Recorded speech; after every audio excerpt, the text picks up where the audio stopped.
Hey, Steve Saretsky here. As always, Canadian real estate market update with a particular focus on Vancouver. If you're getting sort of value or entertainment out of these videos, all I ask you hit thumbs up and subscribe. Questions, comments, put those below. Starting to realize that I should probably be changing that intro, considering that we're more focused on the economics and the financial education part of it. But again, the whole purpose of this channel is to really, promote that. I think that I look at it as simply like, we're going on this journey. I'm extremely passionate about the finance space and protecting my hard-earned capital. And if anybody wants to sort of join along in that process, by all means. And if you disagree with some of my thoughts and opinions, that's certainly more than welcome. Everybody's welcome to their own opinions, because what I'm about to say here this week, I think, is somewhat considered, let's call it controversial or against maybe the mainstream media narrative. Because I think we're at sort of this pivotal time in history, right? We've got these very extreme policies. You've got massive fiscal policy coming in, government spending. And so, when I look at it this past week, last week we had Stats Canada coming out and saying, hey guys, every 2 years we look at and we make adjustments and revisions to how we calculate inflation. So we adjust the CPI basket. And then this week you had Tiff Macklem at the Bank of Canada coming out and writing an opinion piece in the Financial Post. And I'm thinking, well, like, what is a guy of his nature and his stature, why is he so concerned, or why is he so motivated to write an opinion piece about inflation? So if you didn't read the article, he basically went on to say, hey, listen, I'm the Bank of Canada. Not that 98% of Canadians actually know who he is or what he does. But basically said, listen, inflation is transitory. It's my job here. I'm going to continue to maintain, inflation, make sure that it stays in control. And he actually literally went on to say that he says, quote, "You can be confident that we will keep the cost of living under control as the economy reopens. So don't worry, we will keep the cost of living under control." And I'm thinking, hold on, man. The cost of housing in Canada nationwide is up 24% in the past year. That's the cost of living, is it not? So, you can see this sort of contradiction. But then again, if you look at, the CPI index, I think from, month over month, it went from, 3.6%. Now we're down to 3.1%. So we're running a little bit hot, but nothing, overly concerning. 3.1%, big deal. But yes, if we're looking at CPI inflation as it's officially measured, inflation is relatively in check. And so, I'm going through, the Twitter's feed and, looking at some of these big mainstream economists. Like, I'm talking like textbook. I got my PhD. I work at this large university. I look at the government's data. It's accurate. There's no questioning it. It's just, yes. And this one economist was actually arguing that, he was like, inflation isn't a problem. I would argue that, monetary policy is almost on the side of too tight, not loose. And I'm like, I'm like, hold on. So you actually believe that there's no miscalculations whatsoever, that these are truly authentic numbers? Food inflation, these guys going on. Food inflation was up 1.2% from last year. And like, buddy, where is Stats Canada shopping? You can't tell me that you go to the grocery store, look at your receipt, and say, oh yeah, food inflation, 1.2% higher than last year.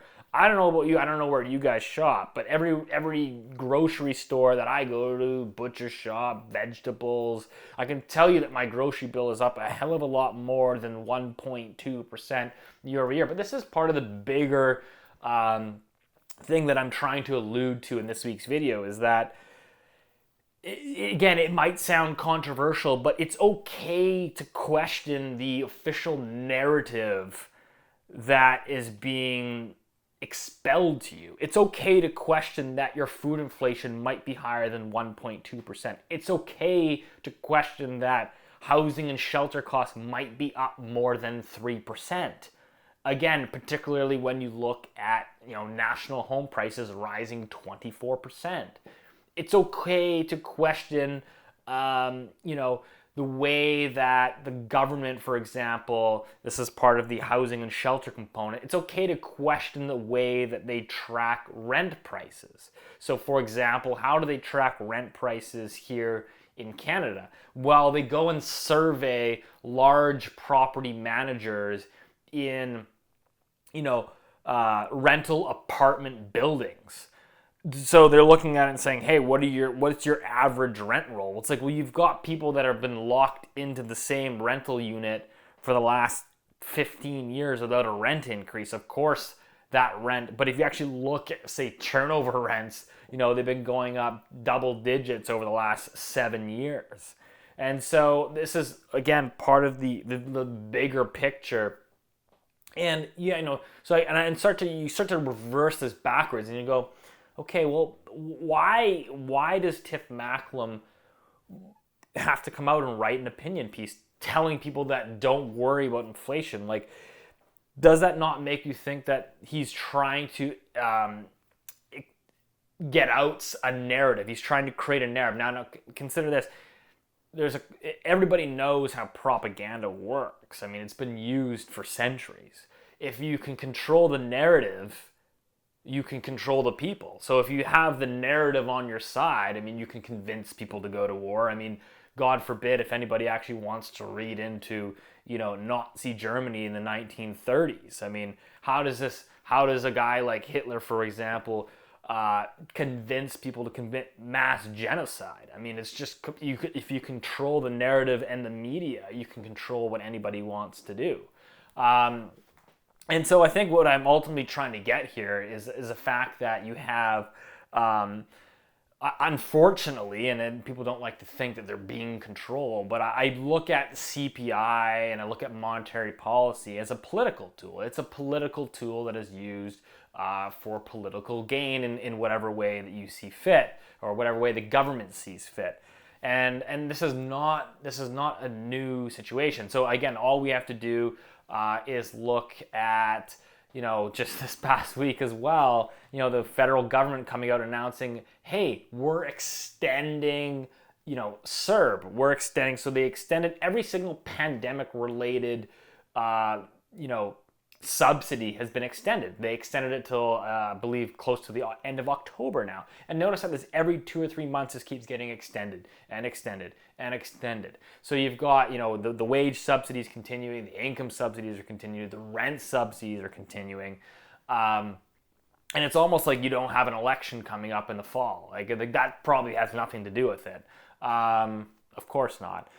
But, again, this is, all part of the bigger picture, because I had this very kind gentleman, and he was, I think he's a smart guy, but I think he's trying, there's still like a lot of faith in sort of the official narrative and the official, data. And he was like, well, he's like, well, I read that Tiff Macklem piece, and like, seems to me like he's not really all for financial repression. It feels like he's actually he's basically saying that if inflation gets out of control, he's gonna start hiking interest rates. So you better be careful. And I'm like, what do you expect this man to come out and say? Do you expect him to write an opinion piece in the Financial Post to 36 million Canadians and say, hey guys, listen, we painted ourselves into this corner. We have way too much debt. In fact, if we start hiking interest rates, we're going to have a debt crisis, and a lot of people are going to go bankrupt. So what we're going to do here is we're going to do something called financial repression. We're going to attempt to buy all these government bonds to suppress the level of interest rate, and then we're going to let inflation run a little bit hotter, and so that way, over the next decade, we're going to run real negative interest rates for the next decade, which is going to allow us to lower the debt to GDP ratios to slowly get us out of this debt trap that we've created. Do you think he's actually going to write that in a piece? And no, of course he's going to say, hey, listen, guys, it's fine. We're going to normalize interest rates. We're just doing this because it's the pandemic. Like, people have to understand, like, at the end of the day, you have a fiat currency. What is a fiat currency? A fiat currency is simply, it's backed by nothing other than faith in the system. It's backed by a government. What is government backed by? Government is simply backed by a printing press and the general public's belief that the government is going to maintain price stability. That's all it is. And so I think that ultimately, if you're continuing to focus on CPI inflation, listen, I'm not a huge inflationist, hyperinflationist kind of person. I still think that debt, demographics, and technology are structurally deflationary. But you can have fiscal and monetary policy overpower those structural deflationary pillars of the economy to then have inflation. But that inflation might not show up in CPI. So for example, next year you could have CPI at say 1.5%. But will it actually real life costs be 1.5%? No, I would argue that inflation over the past 10 years has been running, particularly in large major metro cities, has been running closer to 5 to 10%. I mean, you can see it in everyday aspects of our lives. But again, if you're continuing to focus on, a CPI metric or what the government tells you or the central bank, then again, I can't help you. My job is to say, listen, I don't necessarily believe that I'm going to invest, my fiat currency as I see fit, because I'd prefer not to be in a currency that's being debased. And this is not something new under the sun. All fiat currencies over time have proven with 100% accuracy to go to zero. There's never been a fiat currency that has lasted the test of time. Now, again, hey, maybe we'll go on another 100 years here. Maybe. But they all go to zero eventually. And they all go to zero typically on out of control fiscal spending. So let me read you a piece from historian Alexander Fraser Tytler. Is a historian from the 1800s. Now I get it, 1800s, what do they know about fiscal and monetary policy? But these cycles have repeated over time. He says, a democracy cannot exist as a permanent form of government. It can only exist until the voters discover that they can vote themselves largesse from the public treasury. From that moment on, the majority always votes for candidates promising the most benefits from the public treasury, with the result that a democracy always collapses over loose fiscal policy, always followed by a dictatorship. Now, look at where we are today. Is there any government that is, okay, they might lob for it, like the conservative government might lob for, fiscal prudence. But is any government actually going to win an election on saying, hey, listen, we're going to cut, these wage subsidies. We're going to cut, this child daycare thing that the Liberal government's promoting. We're going to cut programs to first-time home buyers. Like, there's no government that's winning on that. And so what we're seeing now is like, listen, the more that you can promise in the election, the more votes you're going to get, right? So it's just more, and like, where is this money coming from? You don't think that this is inflationary or debasing the net worth, the value of that currency? And so, all we have to do is go back and look over time. Again, if we look at the Roman Empire, for example, we go back and look at their currency. They used to trade in silver coins, and so 60 AD. We go back to 60 AD. A 4-gram coin, a 4-gram silver coin. Used to at 60 AD comprised of 95% silver.